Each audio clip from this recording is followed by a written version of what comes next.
This is MixChecker Ultra, a major upgrade to Audified's MixChecker line. This adds some innovative features that really upgrade the AB experience. But is it worth the price tag? Watch to find out. But first, please like, subscribe, and share, and consider joining the channel. It really helps support my channel. And use my plugin boutique affiliate link on screen or in the description below to grab this and other crazy deals.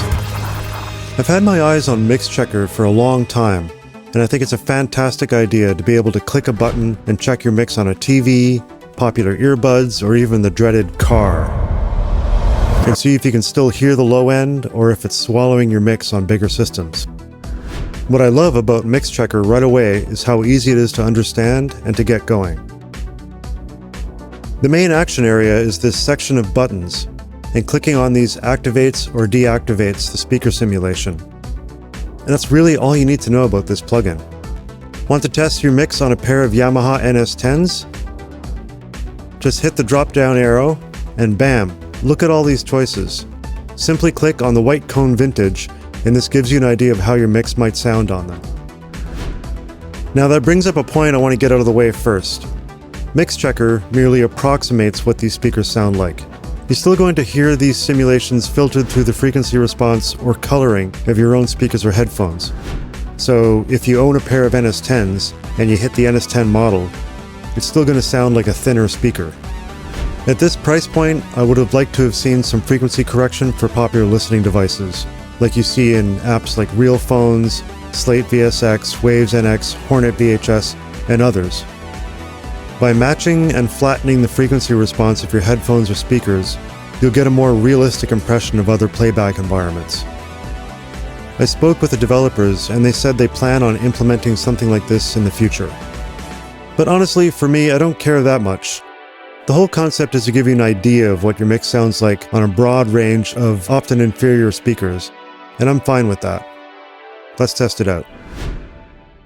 I have a mix here with strong synth bass in it, and I want to hear how it translates to different systems. Let's try out a few models.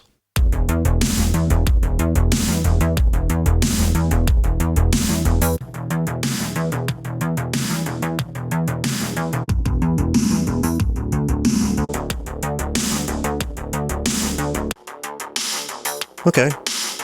I think the bass is audible on all these speakers, so that's good.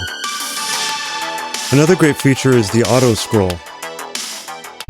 Hit this button and it'll automatically cycle through all the speaker simulations. And you can adjust how quickly it does it here.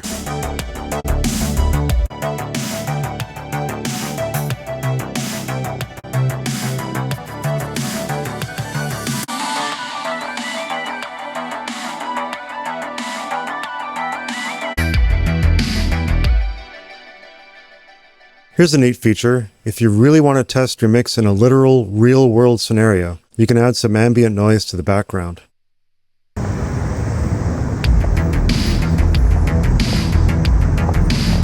You have a few to choose from here.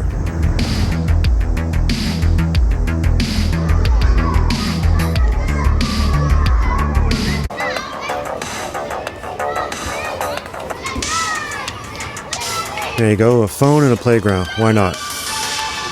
This is a nice touch. I would have liked to be able to control the ambience level, as I can't really hear it when my mix is at mastered levels. I'm not sure how often I use this, honestly. I'm right near a busy street and a construction site, so I have plenty of ambient noise to deal with already. Now here's where MixChecker Ultra really deviates and improves on its predecessor, the analytics section. Here you've got a full suite of 6 analytic tools to check if your mix is on the right track. Goniometer, loudness, stereo, spectrum, dynamic range, and even a player to load a reference track. Let's load a reference track so we can switch between them. You hit the open button here, select a track, and you have to hit play and use the headphone icon to switch to the reference track. You can also loop the track by selecting it.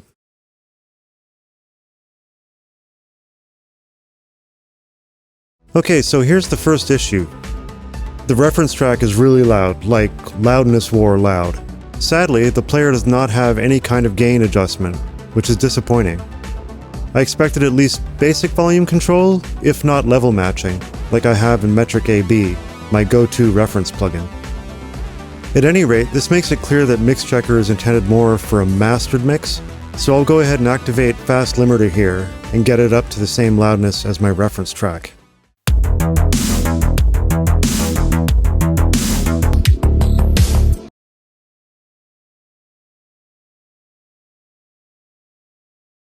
Okay, they're closer now. Let's check out the spectrum analyzer. You can expand it with the window icon here.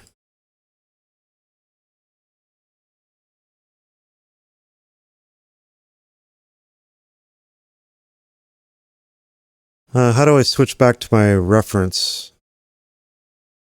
I guess I have to minimize this and switch that back. That's kind of annoying.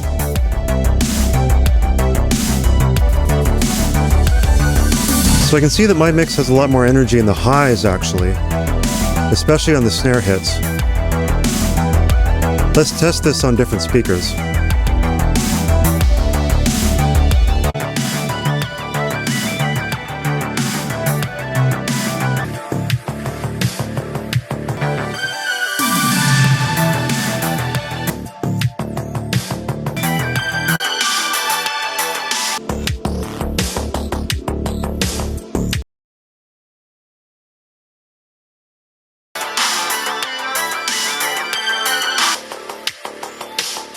Okay, my mix definitely sounds brighter and a little harsher on smaller speakers. The reference mix retains some warmth, even on the iPhone sim. So now I know what I can do to help my mix translate better across devices. Roll off some highs on the snare, and possibly lower the hats, and roll off some highs too.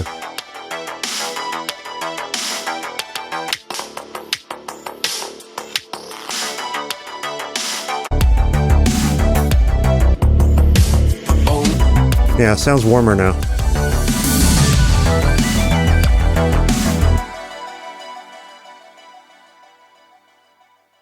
Other things to note, you can load your own custom impulse response samples here. I only have reverb impulse responses laying around, so here's my mix through 100% wet Bricasti.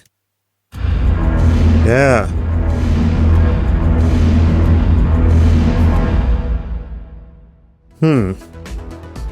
I see my main bus is peaking. I wouldn't have minded if they'd put a peak limiter on MixChecker as well.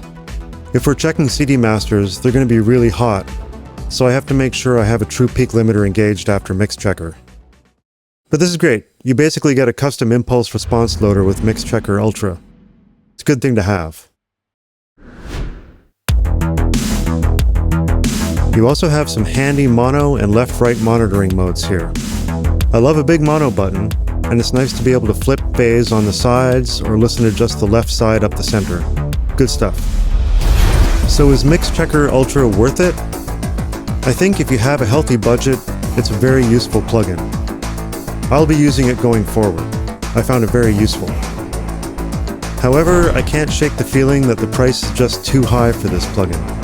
For the same price, you can get something like Real Phones, with custom headphone calibrations and plenty of monitoring choices, and even Hornet VHS comes with headphone profile calibration, and you can get that sucker for as little as 11 euros. But generally, I'm very big on this plugin. It quickly helped me identify differences in my mix from references that would make it not translate as well and sound less professional in the real world. So I'm excited about that. Again, this is worth a look if the price doesn't send you running.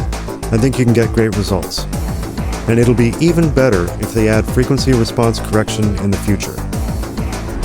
Thanks for watching.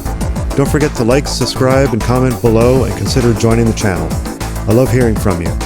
And use my affiliate links to support the channel as well. Until next time, mix well.